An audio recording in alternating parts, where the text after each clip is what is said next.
Yo, guys, Urban Bars brings you the best UK reactions to rap, hip hop, and urban music from all around the world. Guys, we're back with our man Thomas Sorrell again. And here at Urban Bars, we love just to check out our man Thomas Sowell because he speaks so much wisdom. And today, guys, we're going to check out the root cause of bitterness in America. And just as a side note, guys, I never ever watched these videos before I checked them out here as a reaction. I have no idea whatsoever that Thomas Sowell's going to say or who's going to be on the video or whatever. I just look at the title and I think that's something I'd like to know a bit more about. So guys, here at Urban Bars, let's check out our man Thomas Sorrell and let's check out the root cause of bitterness in America. Go back to the campus again. What is creating the prejudice? Other If you can see in this corner, whoopsie daisy, if I can stop it, this was done. What's going on? This was done in 1990, 24th of May. So talking over 30 years ago. So let's check it out. Go back to the campus again. What is creating the prejudice? Other than the elites that you talk about that have their own, what is it among people that creates the differences that they don't get along? Well, the differences have always been there, but they got along before. I mean, blacks and whites were different at Harvard when I was there, but you didn't find all the black students huddled together at lunchtime at the end of some table, the way you do on many campuses today. Do you hear that, people? So I'm not exactly certain when our man Sowell was down at Harvard or Stanford or whichever one he said. I'm sorry, I can't remember. I have to admit. But I just picked up on the bit that the black students did not separate or segregate themselves away from the white students. They intermingled and intermixed. So we're talking, this was before 1990. So obviously something has happened for the black students now to want to separate and segregate themselves away from the white students, and probably the similar sort of thing. So what's happened? Is it probably the teaching that they're receiving from the university itself? I don't know. I think we're going to find out, guys. But it's an interesting thing because this thing's been going on for a while. I grew up and I was really integrated into society, whether it white, black, Asian, whatever color, integrated very well. I was born and raised in West London, people, and we integrated very well. There was no segregation, separation, or anything like that, guys. None of that at all. None of that at all. So let's just check out our man, Mr. Sowell. I mean, blacks and whites were different at Harvard when I was there, Harvard. but you didn't find all the black students huddled together at lunchtime at the end of some table, the way you do on many campuses today. All the black students I knew had white roommates. Absolutely. And I would say that the ones that I knew were all popular, other than me. So he's been self-deprecating there. So he says that all the people who knew, they were very popular, other than himself. But there you go. That's a man who likes to be self-deprecating. But that's not the situation today. So what's causing it? The fact that you do have those little elites who have their agenda. Elites with an agenda. Where have we heard that before, guys? Really? Elites with an... Really? Oh my gosh. It's the fact that the black students are forced to come out and do the demonstrations and the whatnot. Black students are forced to come out and do the demonstration. The fact that you have students there who are tremendously alienated because they suddenly find themselves in this situation where academically it's all they can do to keep their noses above the water, if they can do that. And swimming against the tide. Then there's someone there to tell them that this is all due to the white power structure. There you go. So literally you have stress and pressure. So where you have stress and pressure, at some point that will give. So what our man Thomas Sowell has just said is, so you have to put people in an environment, in a conducive environment for you to have an outcome, or should I say positive outcome, or an outcome that you want or you wish to happen. So we have the stress, and we have this part of this university, students, blah, blah, blah, whatever. So they're already under stress trying to, sort of compete to get the grades, or to get, the position they need to get to.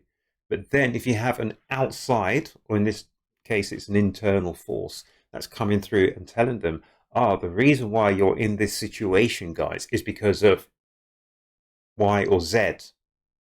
That's the breaking point. Like a pressure cooker, it has to come up. It's like the tectonic plates. So much pressure, and at some point it has to be released. Something is not right. Something is afoot, methinks. And then there are the white students who are sick of hearing that. Guys, I'm going to wheel that again. That's really interesting. I need to wheel this again. Alienated because they suddenly find themselves in this situation where academically it's all they can do to keep their noses above the water, if they can do that. And then there's someone there to tell them that this is all due to the white power structure. And then there are the white students who are sick of hearing that. And the really sad thing, people, is that we are experiencing exactly the same situation some 32 years later. Or if you say this has been going on for the last 4 or 5 years, some 25, 30 years later, exactly the same situation. And they say, if you can't hack it, that's your problem. Don't give us this junk. And then it's almost like you're looking for a fall guy, a scapegoat, Judas goat, or whatever, someone who's to blame. Instead of looking more inside yourself, you're looking to blame someone else for your situation. It's called insensitivity. It's self-reinforcing. There are some reactions that are self-equilibrating, but there's some that keep feeding each other. Let's say an ugly racial incident happens on campus at one of the elite colleges. Invariably, the first thing that will be said is we must have now a larger quota of minority students, a larger quota of minority faculty. Oh my goodness, I want to hear that again. Colleges. Invariably, the first thing that will be said is we must have now a... Hold on, I missed that, so he's going to wheel that again, people. Self-equilibrating, but there's some that keep feeding each other. Let's say an ugly racial incident happens on campus at one of the elite colleges. Invariably, the first thing that will be said is we must have now a larger quota of minority students, a larger quota of minority faculty, and we must now subject the white students to these sensitivity courses or ethnic courses or what have you. Oh my goodness. Guys, this is almost like prophetic, isn't it? So this is in 1990, exactly the same things happening today. So literally you just throw fire onto the fire. Courses that they've rejected taking, otherwise they wouldn't be necessary to force them. That is not going to make things better. That's going to make them worse. Exactly what I'm saying, people. Exactly what I'm saying about this political correctness, all this nonsense. When these things happen, they try and force feed us. They try and force this stuff down our throats. But as I said to you before, unless you can get into someone's true mind, their true self, all this is just, I can't think what the word is. People lip service. They don't believe all this nonsense like bending the knee. What a joke. Really? But as they get worse, then you keep doing that. And so it's just an upward spiral. I just don't know where that spiral is going to end. I don't see anybody with the courage to end it. And I see it leading only to bad things. What would you do if you were an administrator at a college or at a university? Well, you see, you're bringing me in now 20 years after they've gone into this mess. 20 years ago, I said, don't do it. 20 years ago, I said, if you do it, this will be the consequence. 100% agree, people. You can't force people to do anything against their will. Really? And I wasn't the only one. And people simply did not want to hear it. And so I am very unsympathetic to the administrators. I said, you made this mess, you get out of it. Now, fortunately for me, nobody wants to hear what I have to say about it now. And so there's not another live issue for me.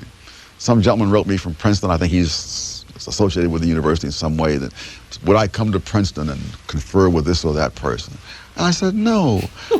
You know, no one has ever asked me in all these years to come to a university and do this. I don't think there's the slightest interest at Princeton or anywhere else in what I have to say about these matters, because the ideologues feel they have the word, the truth, and the light, and they don't want me confusing the issue.